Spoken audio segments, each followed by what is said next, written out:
Nagkalita ng una kong anak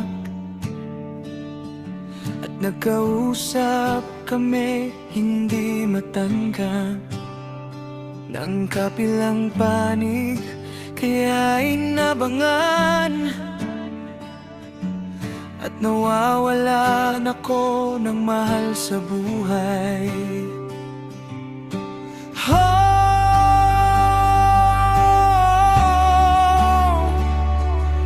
Ang sakit, sakit, sakit, nagluluksa ako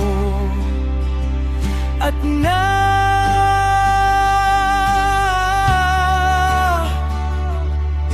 durog ang puso ko.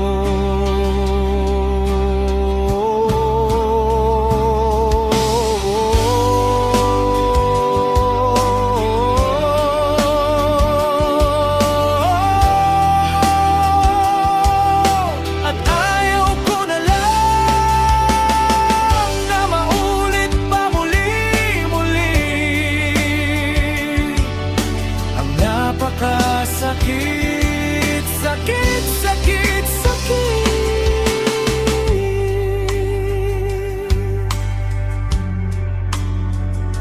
Nadamay pati buong pamilya ko,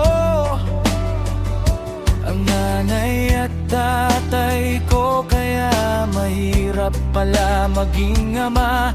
Alangan naman ipamigay ko ang buhay namin, pati ang bunso ko, unahan sana siya. Bumunot ng nagpupursonada sa kanya, hindi ko ipamimigay ang buhay namin. Pero bilang isang ama, mas pinili ko na lang ang hindi siya kumprontahin, dahil alam ko sa huli hindi buhay dilgay sa kamay ang batas. Natuldukan na natin ang lahat.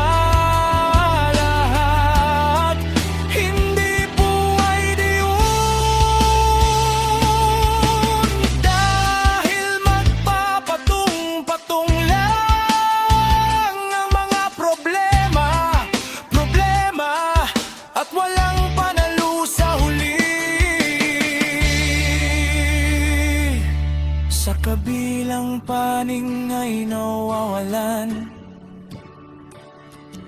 ng mahal sa buhay.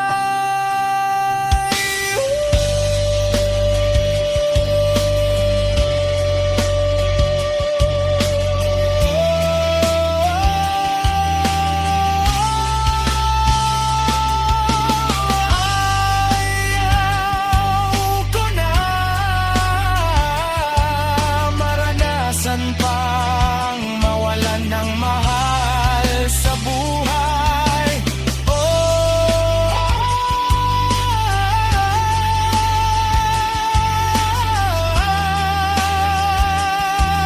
Ay, napakasakit, sakit, sakit.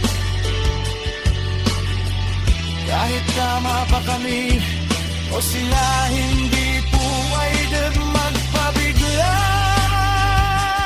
bigla.